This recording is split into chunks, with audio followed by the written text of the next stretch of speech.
द्वितीय मृत्यु अच्छी ताले मृत्यु जदि द्वितीय अच्छी ताले अंक जदि करा जायछि संख्या जदि निरूपण होइछि ताले आउरी भी मृत्यु थिबो ना। आमे पवित्र शास्त्र बाइबल पढुछु मृत्यु गोटे नहीं मृत्यु द्वितीय मृत्यु बोली के लिखा है।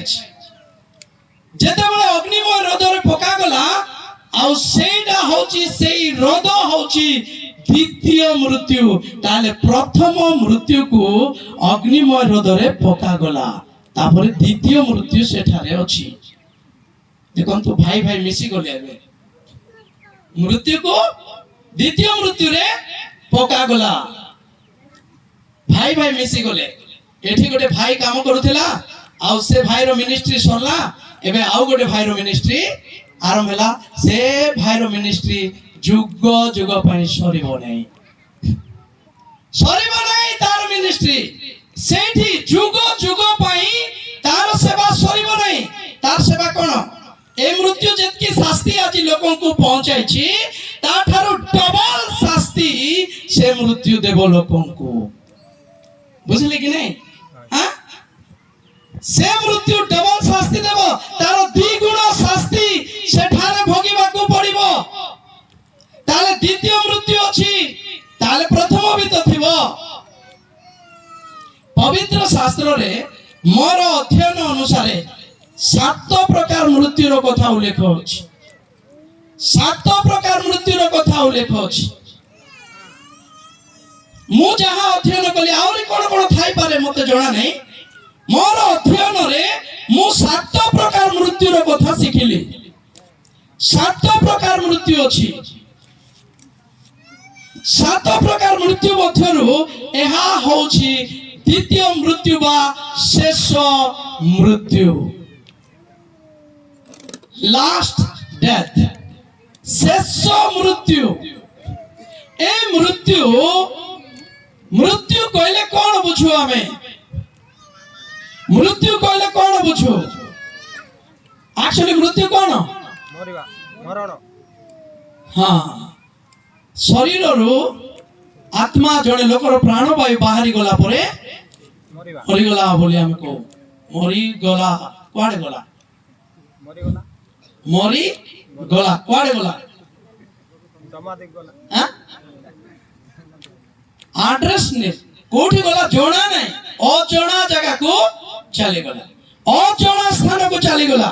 देखो तो अजोना स्थान एक अजोना स्थान को चली गला। जाकुब लेखंती 2:26 रे कौन लेखंती आत्मा बिना शरीर जे प्रकार मृत्यु आत्मा बिना हाँ कारण आत्मा बिना जे परि मृत हाँ से परि कर्म बिना विश्वास मध्य मृत। देखले कि आत्मा बिना शरीर कौन हो जाए मृत हो जाए। एडा होची फिजिकल डेथ शारीरिक मृत्यु।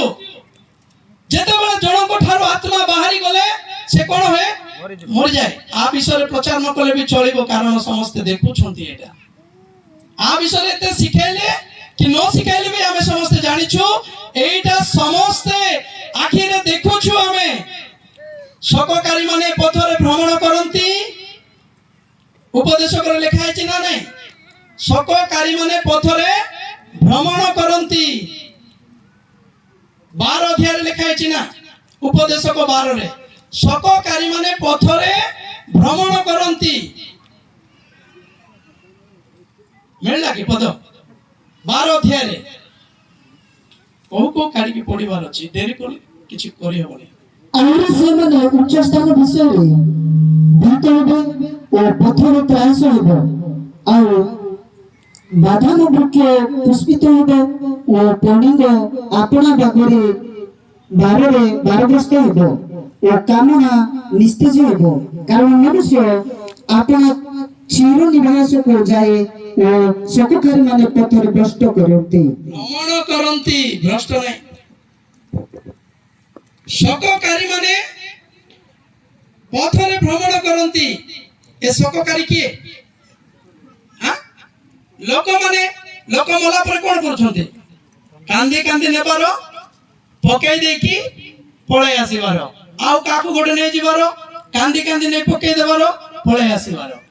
ଏଇଟା ଶୋକକାରୀ ମାନେ ପଥରେ ଭ୍ରମଣ କରୁଛନ୍ତି, ମୃତ୍ୟୁର ପଥ। ଆଉ ଏଇଟା ମନୁଷ୍ୟ ବିଷୟରେ ଉଲ୍ଲେଖ ଅଛି, ଶୋକକାରୀ ମାନେ ପଥରେ ଭ୍ରମଣ କରୁଛନ୍ତି। ତେଣୁ এই ମୃତ୍ୟୁ ବିଷୟରେ ଆମମାନଙ୍କର ଜାନକାରୀ ଅଛି, ଆମମାନଙ୍କର ଜଣା ଅଛି, ଜଣାଶୁଣା ବିଷୟ। ଏଣୁ ଦ୍ୱିତୀୟ ମୃତ୍ୟୁ ବୋଲି କହିଲା ବେଳକୁ ଆପଣ ମାନେ ଦେଖିବେ ଏ ମୃତ୍ୟୁ କଣ କାମ କରୁଛି। ଆପଣ ମାନେ 2 ଅଧ୍ୟାୟ ପ୍ରକାଶିତ 2:11 ପଦ ଟିକେ ପଢନ୍ତୁ। ପ୍ରକାଶିତ 2:11 ଜଲ୍ଦି ଟିକେ ପଢିବେ। ମଣ୍ଡଳୀ ଗୁଣକୁ ଆତ୍ମା କଣ କହନ୍ତି? ମଣ୍ଡଳୀ ଗଣକୁ ଆତ୍ମା କଣ କହନ୍ତି? କାହାର କର୍ମ ଅଛି, ଯାହାର କର୍ମ ଅଛି ସେ ତାହା ଶୁଣୁ।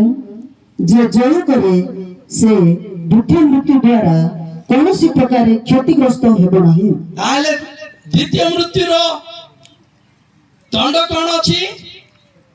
କ୍ଷତି, କ୍ଷତି ପହଞ୍ଚାଇବା। ମୃତ୍ୟୁ ମାନେ କ୍ଷତି ହେବାର, କ୍ଷତି ପହଞ୍ଚାଇବାର। ଆଉ ଏହା କି ପ୍ରକାର ଥିବ, କି ପ୍ରକାର ଥିବ? ଅତି ଭୟାବହ ଥିବ। ତ ମୃତ୍ୟୁ ହଉଛି ଏକ ବ୍ୟକ୍ତି ବିଶେଷ। ପ୍ରକାଶିତ 6:8 ପଦ ଟିକେ ପଢିବେ। ପ୍ରକାଶିତ 6:8। ସେଥିରେ ମୁଁ ଦୃଷ୍ଟିପାତ କଲି, ଆଉ ଦେଖ ଗୋଟିଏ ପାଣ୍ଡୁବର୍ଣ୍ଣ ଅଶ୍ଵ, ତାହାର ଆରୋହୀର ନାମ ମୃତ୍ୟୁ, ତାହାର ଆରୋହୀର ନାମ ମୃତ୍ୟୁ। ପୁଣି ପାତାଳ ତାହାର ପଶ୍ଚାତ ଗମନ କରୁଥିଲା। ପାତାଳ ତାର ପଛରେ କଣ କରୁଥିଲା? ଗମନ କରୁଥିଲା। ଯାଉଥିଲା। ହଁ, ଖଡ୍ଗ, ଦୁର୍ଭିକ୍ଷ, ମହାମାରୀ, ବସ୍ ବସ୍ ବସ୍, এই ସମସ୍ତ ଦ୍ୱାରା ହତ କରି ଦିଆଯାଉଥିଲା। ତ ମୃତ୍ୟୁ ଗୋଟେ ଆରୋହୀ ଉପରେ, ମୃତ୍ୟୁ ଗୋଟେ ଆରୋହୀ, ସେ ଗୋଟେ ଅଶ୍ବ ଉପରେ ବସିକି ଯାଉଛି। ସେ ଅଶ୍ବ କଣ? କି ଅଶ୍ବ? ପାଣ୍ଡୁବର୍ଣ୍ଣ ଅଶ୍ବ, ମୃତ ଶବ କଲର। ଆଉ ସେଇ ଅଶ୍ବ ଉପରେ ଜଣେ ଆରୋହୀ ଅଛି, ତାର ନାମ ହଉଛି ମୃତ୍ୟୁ। ତାହେଲେ ମୃତ୍ୟୁର ଗୋଟେ ବ୍ୟକ୍ତିତ୍ୱ ଭାବରେ ବା ଗୋଟେ ବ୍ୟକ୍ତି ବିଶେଷ ଭାବରେ ବାଇବେଲ ଆମକୁ ଶିଖାଉଛି। ମୃତ୍ୟୁ ଗୋଟେ ପରିସ୍ଥିତି ପରି ଲୋକମାନଙ୍କୁ ଲାଗୁଛି। ମରିଗଲା ପରେ କାନ୍ଦି କାନ୍ଦି ନେଇ ପକେଇ ଦେଇ ପଳେଇ ଆସୁଛୁ, ଏଇଟା ଗୋଟେ ସାଧାରଣ ପରି ଲାଗେ ଲୋକଙ୍କୁ। କେତେ ଦିନ ପରେ ପାଶୋରି ଯାଇଥାଉ ମୃତ ଲୋକକୁ।